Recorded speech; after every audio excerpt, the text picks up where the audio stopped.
Journey by train এই প্যারাগ্রাফটা এক্সামে আসে আর কেউ না দেয় এরকম কি কেউ আছে? যদি থাকে অবশ্যই আমার ভিডিওতে এসে কমেন্টে জানাবা। তাদের বলবো কত মিস করে তারা এই রচনাটা, এই প্যারাগ্রাফটা না লিখে। তো ট্রেন জার্নিতে কতটা প্যারা থাকে, কতটা আরাম থাকে, আসলে দুইটাই থাকে। প্যারা তো থাকেই, প্লাস আরাম তো বলার বাহিরে এত আরাম থাকে। তো সেই জার্নি নিয়ে আমি আপনাদের কাছে চলে আসলাম ছোট্ট একটা ভিডিও নিয়ে। তো আমার ভিডিওতে আজকে আমার আম্মু, আমার বড় বোন আর আমি থাকবো, আর লাস্টের দিকে আমার কাজিন থাকবে, আমার ছোট ভাই থাকবে। তো দেখো ভিডিওটা। অনেক কষ্টের পরে আমরা একটা সিএনজি পাই, আর তাও আমাদের লাস্ট মোমেন্টে, বিকজ আমাদের ট্রেন ছিল 8:30টায় আর আমরা বের হয়েছি 8টার দিকে। তো এই সময় কোনো কিছু না পেয়ে তাড়াতাড়ি করে একটা সিএনজি নিয়ে চলে যাই। আর গিয়েই দেখেন আমরা ট্রেনের শিডিউলটা দেখে নিলাম। আর এই যে আমার আম্মু আর বড় বোন। আর এখানে যাওয়ার পর আমার আম্মু এতটাই অসুস্থ হয়ে গিয়েছিল, কারণ আম্মু কোথাও যাওয়ার সময় কিছু খেতে পারে না, বাট আমাকে খাওয়াই দেওয়ার সময় আম্মু খাচ্ছিল, বিকজ আমি খাচ্ছিলাম না। তো তার জন্য আই থিঙ্ক আম্মুর এই অবস্থা হচ্ছে, আম্মু প্রচুর বমি করছিল। আর এই দেখেন ট্রেন বেশি আগে চলে গেছে, দেখে ওনারা কি বলে। আসলেই যে ট্রেনটা অনেক সামনে চলে গেছে আর মানুষগুলো একটু ইরিটেট হয়ে যাচ্ছিল, বিকজ ওনারা পিছনে দাঁড়াইছিল, বাট ট্রেনটা অনেক সামনে চলে যায়। এনিওয়ে গাইজ, দেখো আমরা আম্মু, আমি, জুয়াপু অনেকক্ষণ থেকে দাঁড়ায় রইছি, বাট এখানে কোনো বসার জায়গা নেই, কোনো সিট নেই, কিছু নেই, বিকজ সব জায়গায় মানুষ। আমরা তো প্রচুর ফেড আপ হয়ে গেছিলাম। ফাইনালি আমি কি করলাম দেখো, এই যে আমার ব্যাগটা, এই ব্যাগটার মধ্যে আবার লক করতে গিয়ে লকটা তাড়াতাড়ি লেট হচ্ছিল দেখে, আমার চাবি ছিল, বিকজ আমার মেকআপ, আমার এইসব কিছু আমার অনেক ফেভারিট, তো আমি এটা লক করে দিয়েছিলাম। আর এখানে শুধু আমার একান্ত কাপড় চুপড় ছিল, আম্মুদেরটা আমি এখানে এন্ট্রিও করাই নাই, বিকজ আমি এখানে অনেক সুন্দর করে লক করে রাখছি। আর দেখো বসার জায়গা নাই তো কি হয়েছে, আমি এর উপরই বসে গেলাম। কত সুন্দর না দেখো? কিন্তু হ্যাঁ, পড়ে যাওয়ার ভয়ও লাগছে, বিকজ এটা প্রচুর স্লিপি, আর এই চাকাটা খুব ভালো, তো তো অনেক ভালো ঘোরে। তো তার জন্য আমি অনেক ভয় পাচ্ছিলাম যে পড়ে যায় কি না। আর এই দেখো আমার আপু কোথায় বসছে। আমি তো আমার লাগেজের উপর বসছি ঠিকই, কিন্তু আমার আপু নিচে বসে আছে। কিছুক্ষণ পরেই আমি লাগেজ থেকে পড়ে যেতে লাগলাম, আমিও নিচে এসে বসলাম। আর এই দেখো এই ভাইয়াটা আমার কাছে একটু সাহায্য চাচ্ছিল, বাট ওনারা ডিস্টার্ব করছিল। তারপরে আমি ওকে কিছু সাহায্য দিলাম, বিকজ আসলে এইসব মানুষদের দেখলে অনেক মায়া লাগে। যাদের আপনার হাত পা নেই তারাও মাঝে মাঝে এসে চায়, কিন্তু ওদের তো কিছু সমস্যা, তো ওদের আই থিঙ্ক একটু সাহায্য করলে ভালো। বাট আমার কাছে ভাঙতি এই কয় টাকাই ছিল, তাই আমি এই টাকাটাই দিচ্ছি। আর দেখো আমি একটু ছোট রিলস নিয়ে নিলাম, বিকজ আই লাভ রিলস, আমি সব ভিডিওতে বলি। সো ফাইনালি অনেক ওয়েট করার পরে আমাদের ট্রেনে ওঠার সময় এসেছে, বিকজ এখন অ্যানাউন্স করেছে যে আমাদের ট্রেন এখন আসবে।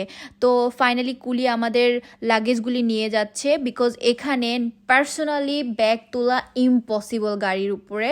তো কুলি নিলে অনেক ভালো হয়, তারা একদমই সিটে গিয়ে আপনার লাগেজটা দিয়ে আসে। আর এই দেখো আম্মু হাসছে, কিন্তু আমার আম্মু কিন্তু অনেক অসুস্থ, তারপরেও হাসছে। আর আমাকে বলতেছে মোবাইলটা রাখো, চোর আসে নিয়ে যাবে। এই জন্য আমি মোবাইলটা একটু টাইটলি ধরলাম, তারপরে ভিডিও করছি। কত ঘন্টা? 11:10 বাজে এখন, আর আমরা আসছি 8:10-এ। তো এতক্ষণ আমরা জাস্ট গাড়ির জন্য ওয়েট করলাম। ট্রেনের জার্নি মজার সাথে সাথে যে এত প্যারা, এত কষ্ট, I can't believe this guys. আমি আই থিঙ্ক আর কখনো ট্রেনে আসবো না।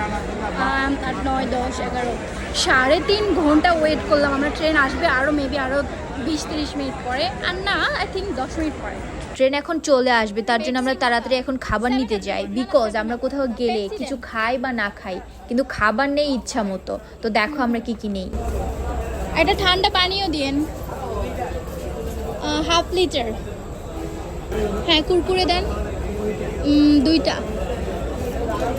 আলুস দিবেন 2টা, একটা ছোট কেক দিয়ে দেন।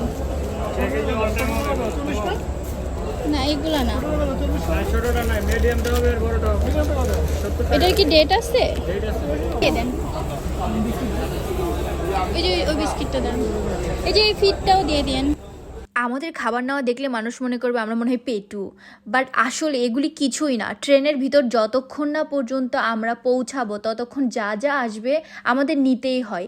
কেন জানি আমরা নেই, খাই বা না খাই, বাট আমরা নেই কেন জানি। এইটাই অনেক মজা লাগে যে ট্রেন জার্নির মধ্যে অনেকক্ষণ আমরা জার্নি করব, যখনই জাগবো তখনই খাবো, বাইরের দৃশ্য দেখবো। আই থিঙ্ক ট্রেনের এইটাই মজা, তাই না? 18, আর এখন আমাদের ট্রেনটা মাত্র আসলো। এই সেই অনেক সাধনা ও কষ্টের পরে আমরা চলে এসেছি। আসলে আমাদের দুইটা সিট একসাথে আর একটা সামনে, তো আমার বোন সামনে দিয়ে ও আমাদের সাথে তিনজন চলে আসছে, আমরা তিনজন। এখন আমাদের যাত্রা শুরু হলো আর এখন বাজে 11:24। সো হোপফুলি সবাই অনেক প্রে করেন। আমরা যাচ্ছি এখন, আর কোথায় যাচ্ছি একবারে গিয়ে বলবো। ট্রেনে উঠে মানুষ দেখো যারা কুলি না নেয় তারা কত কষ্ট করে এরকম লাগেজ উপরে উঠায়। এই জন্য গাইস ট্রেনে যারাই উঠবা সবার আগে কুলি ডিসাইড করবা, কুলিকে ফিক্সড করে রাখবা, উনি দেখবেন টাইম মতো ঠিকই এসে আপনার লাগেজটা উঠাই দিয়ে যায়। আর এর মতো রিল্যাক্স আই থিঙ্ক কোথাও নেই। এনিওয়ে গাইস, এই যে দেখো আমার আম্মু, আর এই দেখো খাওয়া শুরু করে দিছে। বলছিলাম না ট্রেনে শুধু খাবেই, এই দেখো অলরেডি খাইছে। আমি দেখতে চাইছি দেখি বলতেছে খাওয়া জিনিসের আবার ভিডিও নিচ্ছে, এগুলি বলে হাসতেছে আর কি। আর এই আমার বড় বোন যে কিনা কফি খাওয়া শুরু করলো, আর আমাকেও বলতেছে আমি খাবো কি না।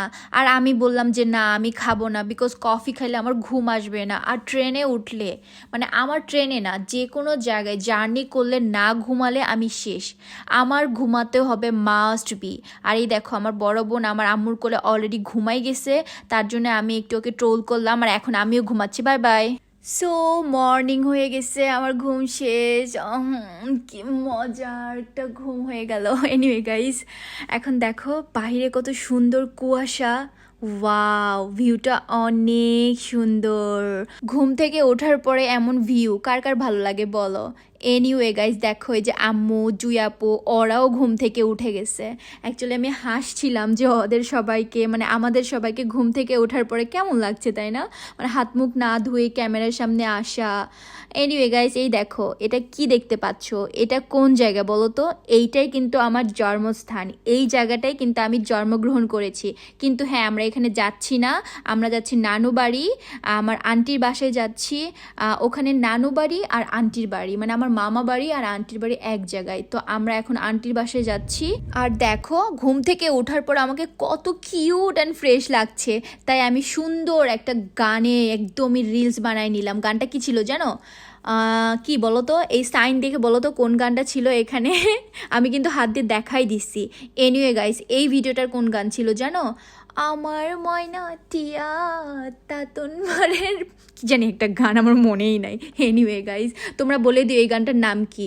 আর দেখো ফাইনালি 6 আওয়ার জার্নির পরে আমরা আমাদের গন্তব্যে পৌঁছে গেছি। ইয়ে কি মজা, ইয়ে চলে এসেছি মামার বাসায়, আন্টির বাসায়, সবার সাথে আবার দেখা হবে, কত মজা হবে। দেখো চলে আসছি আমরা, এখন নামছি। নামার পরেও আমি অনেক সুন্দর একটা অনেক স্লো মোশনে sad video, romantic video, song টাইপের মানে যে কোনো গানই লাগাবো, এই ভিডিওর সাথে ম্যাচ হয়ে যাবে এমন একটা ভিডিও বানালাম। আর এই দেখো আমাদের ট্রেনটাকে টাটা বাই বাই দিয়ে দিলাম, বাই বাই। এখন আমরা অটো নিব আর রিক্সা নিব, কিন্তু এইখান থেকে এইখানে অটো ভাড়া যে চাচ্ছিল তার জন্য আমরা দুইটা রিক্সা নিয়ে নিলাম। আমি একা একটা রিক্সায় রাজত্ব করতে করতে যাচ্ছি, পেছনে আমার আম্মু আর আপু আসছে। আর এই তো ফাইনালি আমরা চলে আসছি। তো আমার ছোট ভাই আর আমার কাজিন ছোট ভাই ওরা আমাদের নিতে চলে আসছে, আর তারা লাগেজ উপরে উঠাবে। আর এই দেখো আমার কলিজা পাখি সামিয়াটা। Good morning. ঘুম থেকে উঠে দিছে, ফুগলা দাঁতটা একটু দেখায় দাও। সো গাইস, ভিডিওটা কেমন লাগলো অবশ্যই জানাবা, সাথে লাইক কমেন্ট করবা। Bye bye.